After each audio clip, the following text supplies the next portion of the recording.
Can you hear me? We're going to have to speak right into the microphone and hold it up a little bit closer.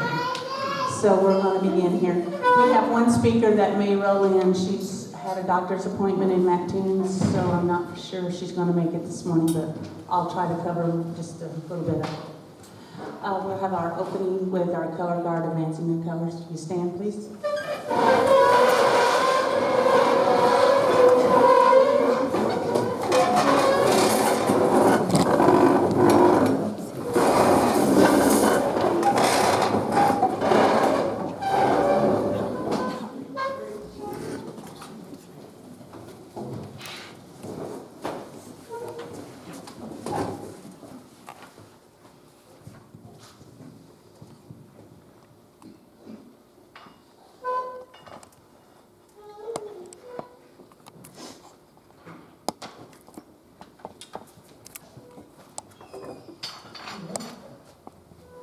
Pledge of allegiance.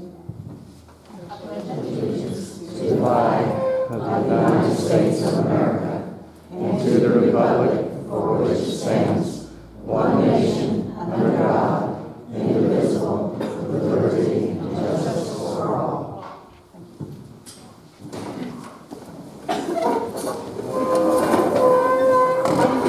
We have a student from Child School, Brianna Page, and she's going to sing the Star Spangled Banner.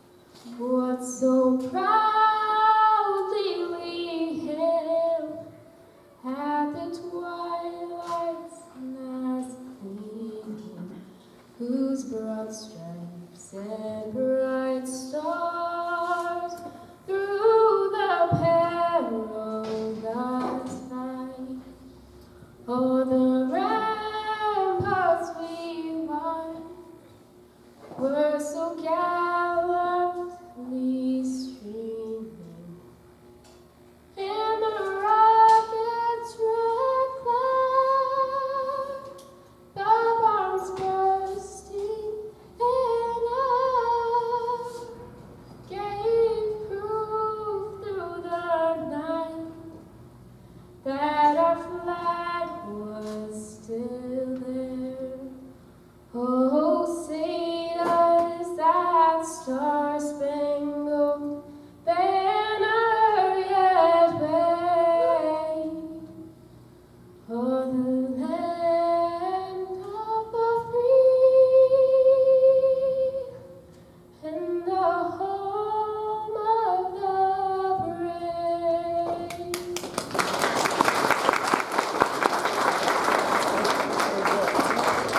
You may be seated. We'll have Reverend come up with our opening prayer.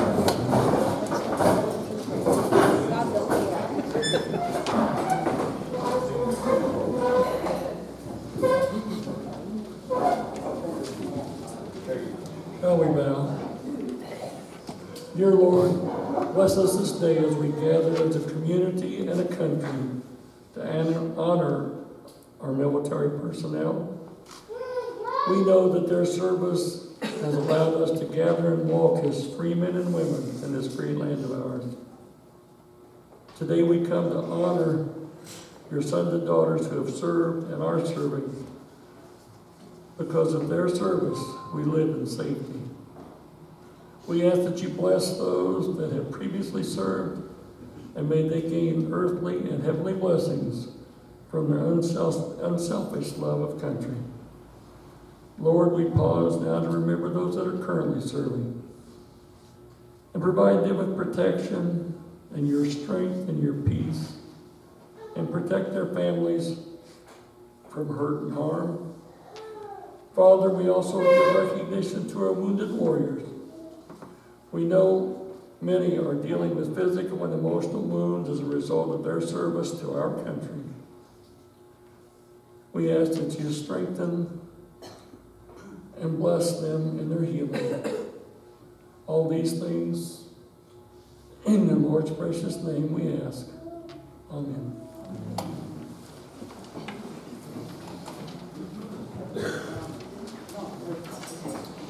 Well, most of you know that I'm Linda Witt, the president of the American Legion Auxiliary. So I'm going to give you a welcome here this morning. And I'd like to today, this ceremony, and I'd like to thank you for attending. And I'm honored to be speaking with you today on such an important occasion, Veterans Day. Many of you did not ask to leave your homes to fight on distant battlefields. Many didn't even volunteer. They didn't go to war because they loved fighting. They were called to be a part of something bigger than themselves. They were ordinary people who responded in the extraordinary way in extreme time. They rose to the nation's call because they wanted to protect a nation which has given us so much. That's who we have here today. Ray Walsh will give a welcoming on our veterans.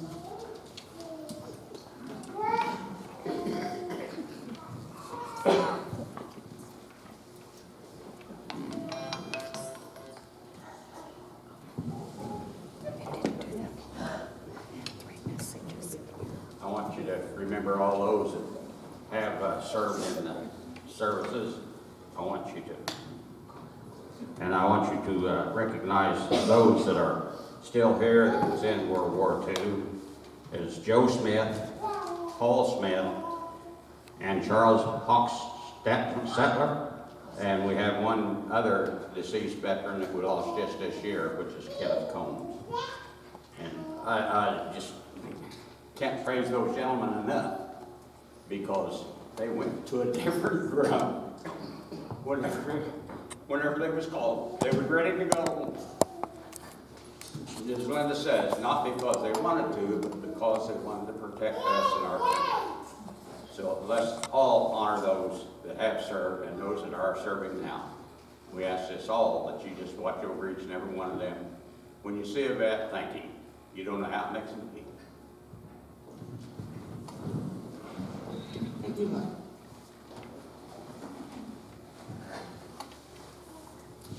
The medley's going to be played, and the song of your service, we want you to rise when it's played.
thank you.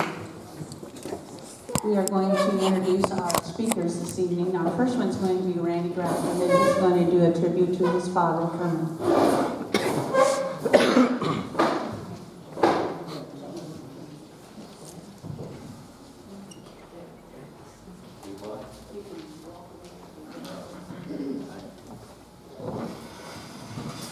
Good morning, and thanks, Linda. She asked me to do this, I don't know, 2 or 3 weeks ago, and I needed 2 or 3 years. Brief history. My dad, Kermit, was the oldest of 5 children, born to Elmer and Rosa Grafton near Lagodi, Indiana. Had 1 sister, Emmeline, 3 brothers, Forrest, or as most of us doing jigs, Marvin and Russell. Their mother died in 1928, and the next year, Grandpa married Emma Strawn. She'd lost her husband, and she had 3 children, Wilmer Strawn, Elva, and Olin. The next year, 1930, they moved to Illinois. They lived a year outside of town here on what's known as the Brooks Farm. And then the next year they moved down to the Page Farm, which is where Mom and Dad lived and where I grew up. And then they had 1 daughter, Imogene, born in 1932. Forrest was one of the first in the area to be called to service. He left on March 20th of 1941. Dad and Marvin went in the same day, April 13th of 1942. And also on that day from Hume area was Vernon Witt and Ernest Mutt Ferris. Russ went in then in January of 1944. And of course, Wilmer Strawn, a stepson, was also in the service, so now Grandpa had all these sons in the service at the same time, and all of them ended up overseas except for Russ. Dad went to Fort Leonard Wood for his basic, and then in November of 42 went to Southern California for maneuvers. On March 1st of 1944, he left for the European theater operations. One of his favorite stories to tell was he went over on the Queen Mary, and the ship changed course about every 7 minutes. And he said it was bad. Everybody was seasick, and it wasn't a pleasant time. He also said they were told if they didn't want to go to war, they could jump overboard. But the ship wasn't going to stop, so no one did. He arrived in Glasgow, Scotland, then on March of 8th of 1944. He was in the 978th Field Artillery Battalion. Battles and campaigns were in Normandy, northern France, Ardennes, Rhineland, and Central Europe. Another story that he liked to tell, the first major battle he was involved in was at St. Lo, and they were firing 155 guns. They started about 5 p.m. They fired them all night long. He said the barrels would get so hot, red hot, they'd have to pour water down to keep them cooled off. He said the next day they went into the city, and he said everything was destroyed. Nothing left standing. He said that really made him realize how bad this war was. I don't know exactly where he went off from then, but obviously we're in more battles. I do know that he was in Magdeburg, Germany, and they were headed for Berlin when the war ended. And in a letter to Mom dated May the 5th of 1945, he wrote, "The war is over for us in Germany. I am so glad that I can't hardly write to you. By the time you get this letter, it will be all over in Europe. Then we can look forward to coming home or going to the Pacific. I don't know which. The German prisoners are coming over the river by the thousands to be taken prisoner rather than to let the Russians get a hold of them, for they are not as easy on them as we are."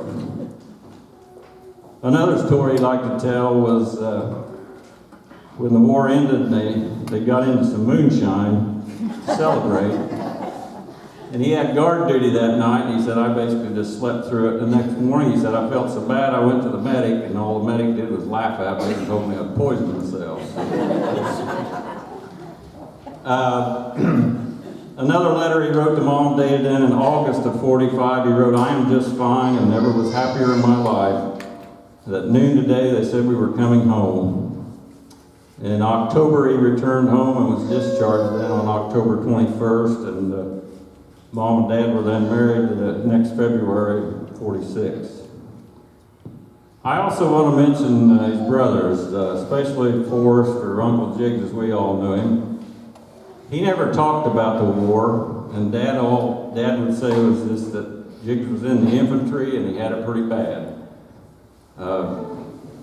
He was inducted in March of 41. He went to Camp Forrest, Tennessee, and then in January of 42 he left for Australia. He was in New Caledonia, Guadalcanal, and Bougainville on the Solomon Islands. In January of 44, he was promoted to a sergeant, and then in March to staff sergeant. October 1944, he left there and returned to the States, having spent almost 34 months in the Southwest Pacific. He wrote a letter requesting a discharge so that he could help his dad on the farm, and it was denied. And then in April of 45, letters were written by L.E. McKenzie, who was the Extension Farm Advisor, O.M. Smith, the president of the Citizens Bank in Paris, J.G. Whittle, as trustee of the Citizens Bank in Decatur, who managed the farm where Grandpa lived, and James Tuttle, who is an international dealer from Medka, all requesting he be discharged so he could help on the farm, since all of his brothers were still in the service and his father's health wasn't good. He finally was discharged then in 1945, and I have copies of those letters. I thought they were kind of interesting back there in a notebook. Russ was in the Army Air Force from January 44 till May of 1946. He went to airplane mechanic school at Kiefer Field in Biloxi, Mississippi.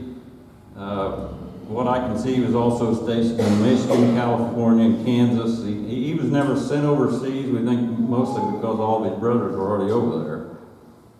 And Marvin was in the Army Medical Corps. As I said earlier, he went in the same day as Dad did. He also was in Europe, in England, France, Belgium, and Germany.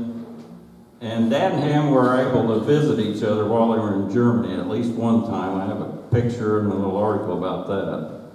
So there's pictures back here on the table. That notebook there by the piano's got some copies of some clippings, newspaper clippings in it. And I just want to say thanks to the auxiliary for putting this program on, especially for the beautiful memorial outside. And obviously thank you to all the veterans. And putting all this together, guys, if you've got a story to tell, or if you've got pictures, write on them, let people know. I've got a scrapbook full of pictures. I don't know what they are. So if you've got a story to tell, please tell it. Thank you.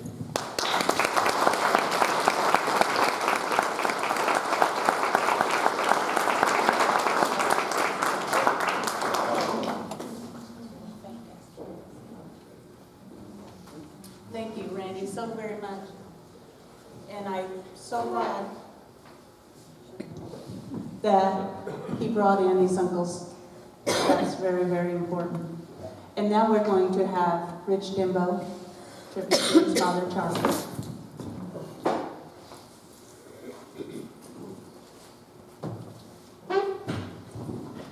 Good morning to everyone. Don't claim to be as good a public speaker as Randy was. My dad was a Ranger, enlisted in April the 16th, 1941. Was a private first class in the 130th Infantry. He was promoted to corporal in May the 14th of 1942. At that time, the Rangers was an all-volunteer group. He went to Ranger school at Camp Forrest, Tennessee, which I believe Randy mentioned. He was there in January the 8th, 1943. They allotted 3 months to mold the battalion into an organization capable of handling combat duty. On June 30th, 1943, Major James Earl Rudder assumes command of the Ranger Battalion. After Rudder took over, training got a lot tougher to weed out the soldiers not measuring up to the Ranger category. A lot of the training was they would do a 5-mile run every morning before breakfast. They could walk 3 days carrying a full combat gear and fight at the end of the 3rd day.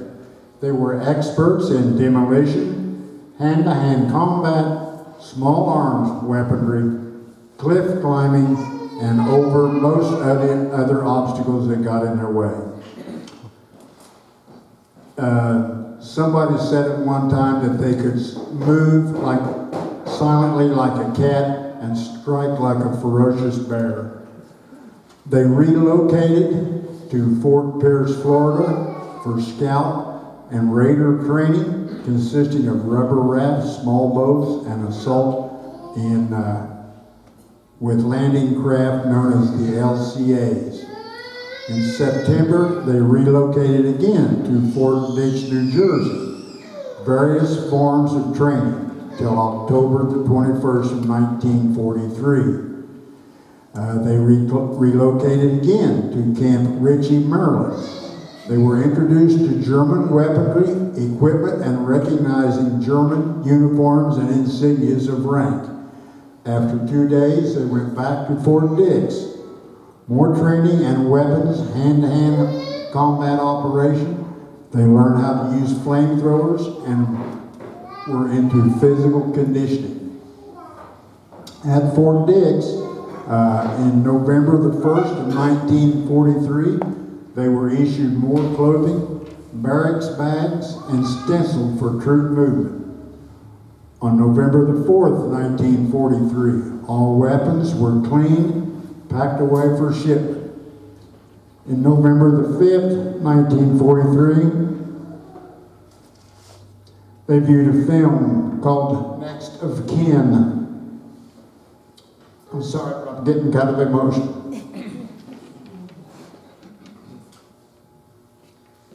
In November the 10th, 1943, they were all received passes and leave for the battalion. It was a 1-day pass. On November 11th, the battalion was moving again, but nobody knew where they were going. November the 12th, they arrived at Camp Shanks in New York. All men restricted to the battalion area. November the 14th, gas masks were issued and tested. 15th, more shots, some free time, and a few passes. November the 17th, they practiced on cargo nets, more physical examinations, and dental work was done. November the 18th, men were instructed on the last will and testament. November the 20th, battalion ordered for movement to unknown location.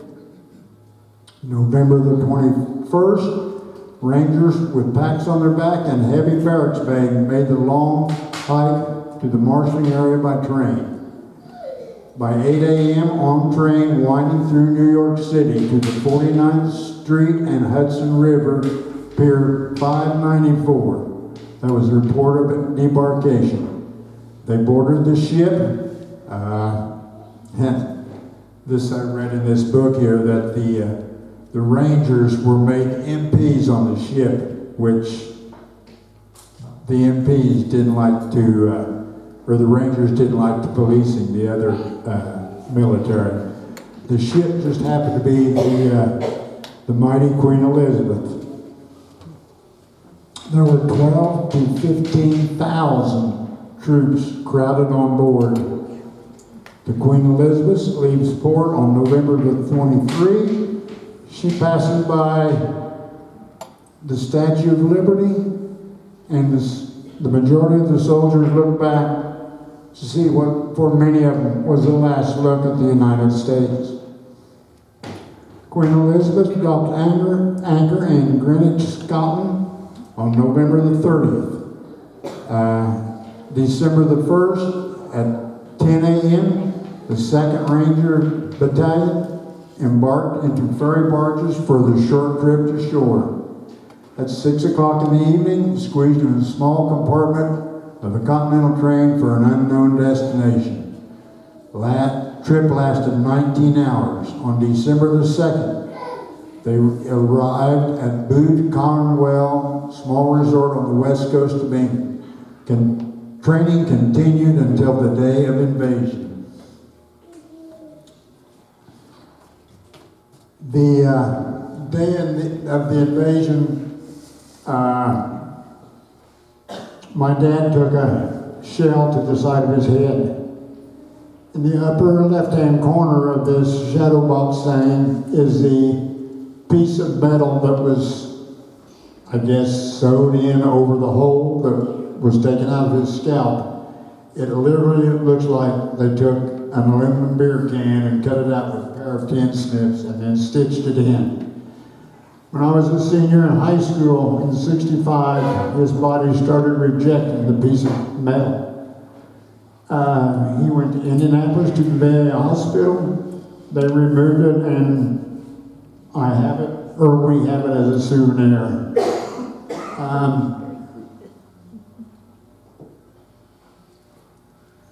After White moved to Texas, it was learned that of all the Rangers hurt during the invasion, there were only 5 that were evacuated on the battleship Texas, one of which was being my dad. When I lived in Texas, we were only 2 miles from where the battleship Texas was moored permanently.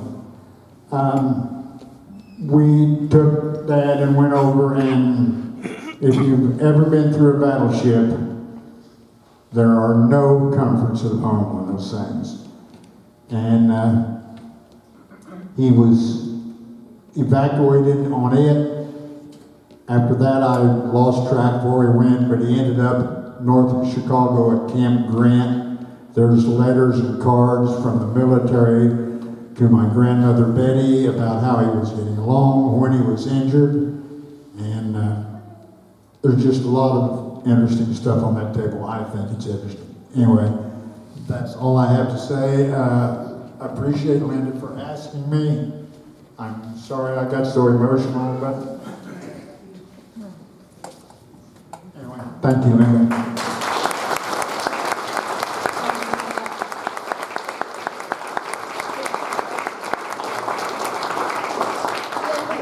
Can I say one thing? Ron and I took Maribel and Charlie to a Ranger reunion down at Branson, Missouri a few years ago, and they told the story about when Charlie was laying on the top of the hill, wounded. One of his other Rangers came along and kicked him, rolled him over into a big rut that had been made by one of the tanks, and he lay there for 3 days before they could get him out. Well, they had this one Ranger that had rolled him over, had never seen Charlie since that day. And he went to a reunion finally, and when he walked in, they were almost the same size, they could have been twins almost, and he just looked at him and he said, "Denbo, I thought you were dead." All these years he didn't know that he was still alive.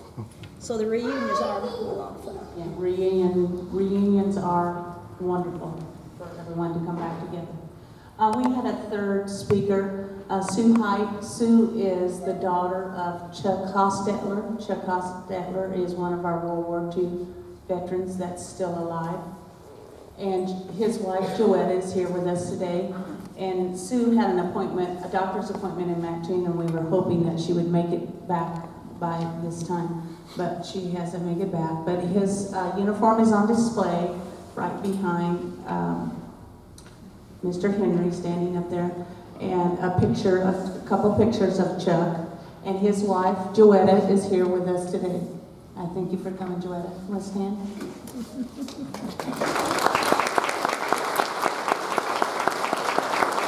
I also want to mention, and I know that Roy mentioned our other two living veterans, World War II, which is Joe Smith, and Joe is here with us today, and he got a standing ovation a while ago, so let's give him another one.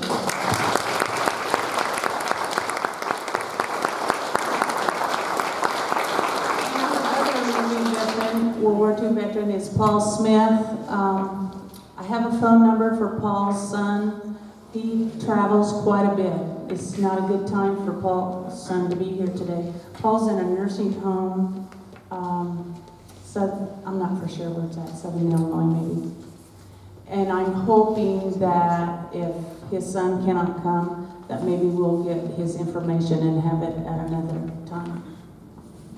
I'd like to introduce our guests, and I'd like Brandy to introduce his family that's here today for Kermit, your family that's here.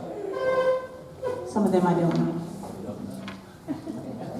My wife, Jerry. Cousin Donna. This is Marvin's daughter, and we're Jerry. Her husband, Jerry. I was wanting to know who that gentleman was. I was going to have to go up to him afterwards to make sure I didn't miss someone. And who is he? It's her youngest. Oh, Just- her son. Very Yeah. good. We thank you for coming. And of course, Mike and Jeff, Uncle Russ, and there's Dolores, yes. and Suzanne, Mike's wife. Is that it? Thank you for coming.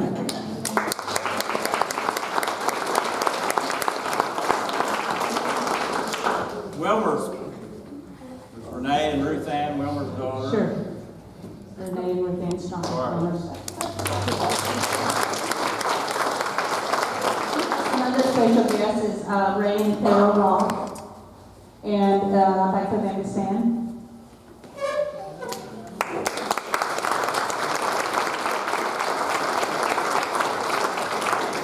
And we also have Shirley Easton and her husband Larry over here. Please stand.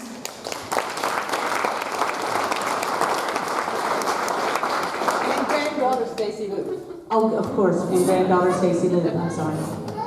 And if either Ray or Carol or Shirley or any of you want to say something, you're more than welcome at this time. Also, Dow Ross' niece, who is not here today, but she was here on Memorial Day. Her name was Deborah Williams Smith, and she was telling us about writing a book. Her book has been published, and the name of her book is Settling 100 Snips of Life from a Mid-Century Woman. And I believe it's online. You can go, if you need more information, Bob Dimbo can tell you all about it. I also want to, we have another guest.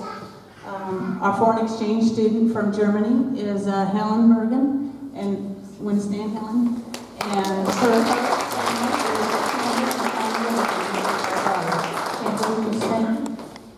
I'd like to thank her for doing this.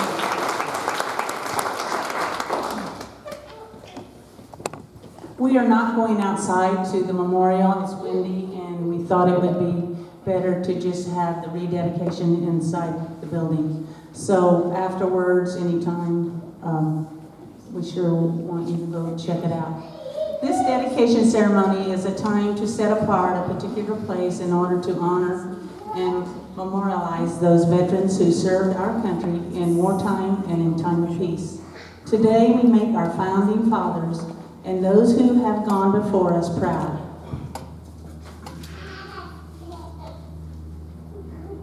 The memorial is dedicated to both Roy Ewell and Roth Williams Legion Post 369, and to the men and women who were from Hume area when they entered the service.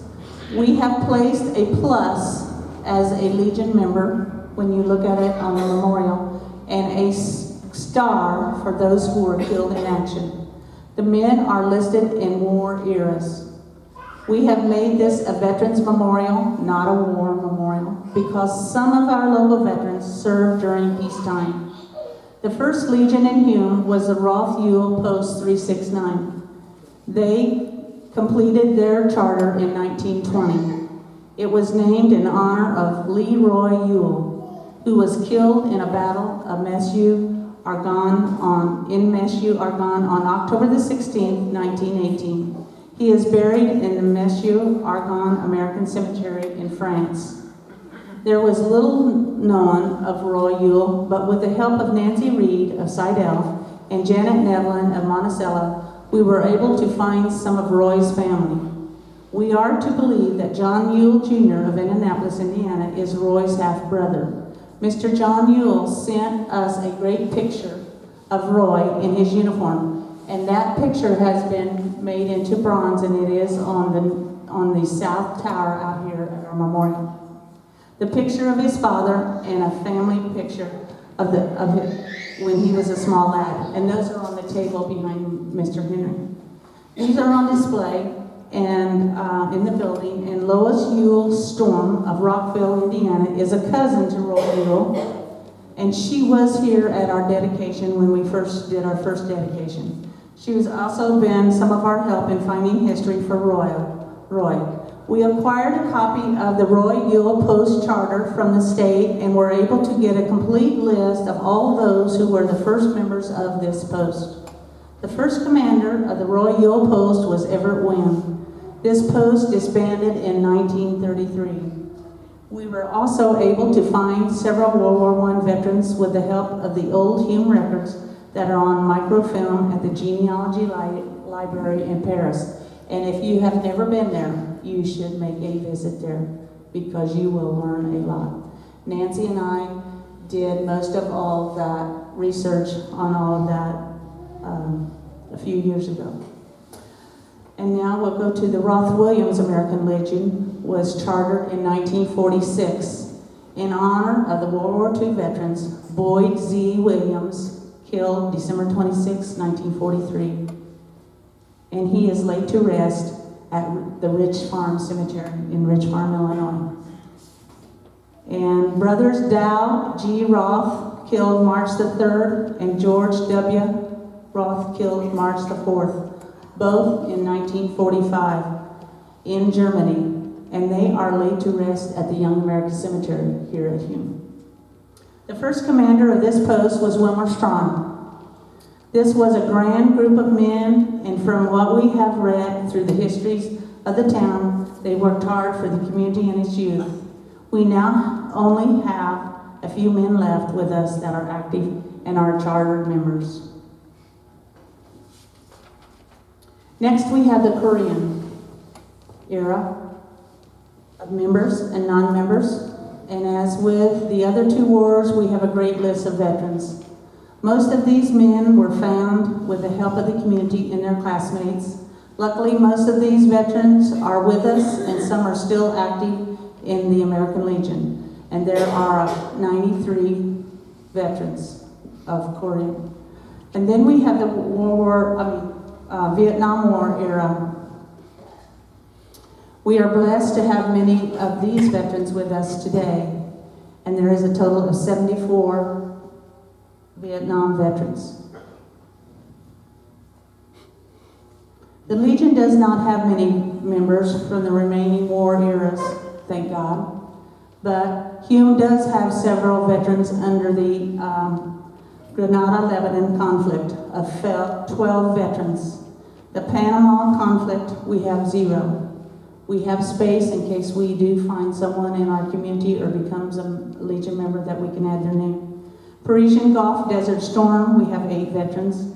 Operation Iraqi Freedom, we have 7 veterans. And we have 1 global war on terror, and that is Cody Evans. And Cody is here today. Could you stand?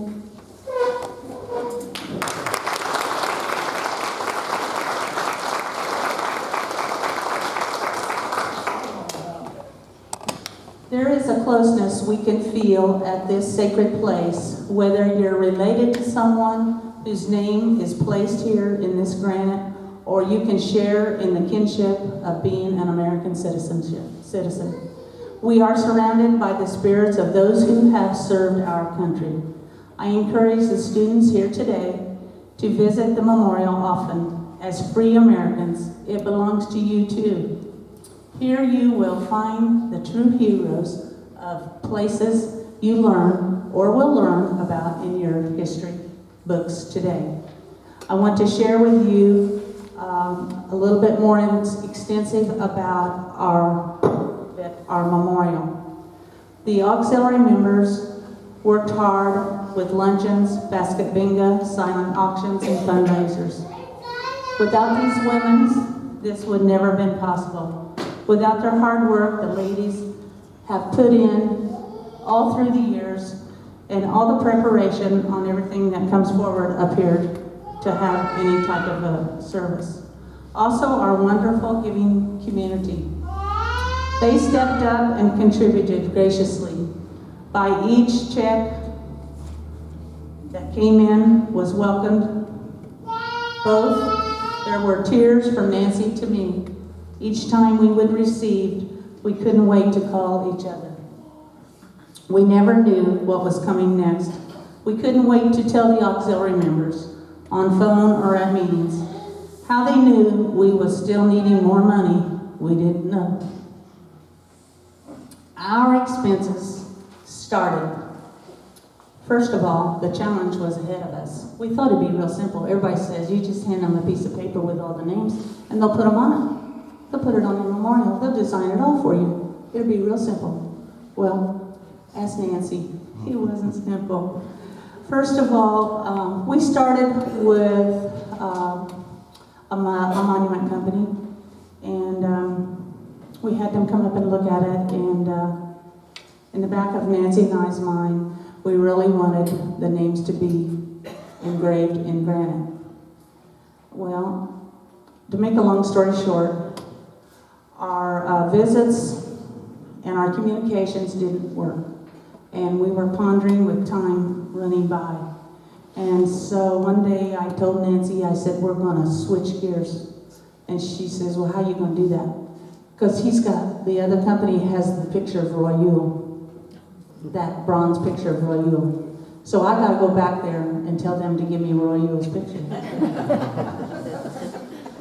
How did I get this job? Volunteer. Yeah, volunteer. So one day Linda said, we kept talking about going and we never went. So one day I thought, I just got to take the stand.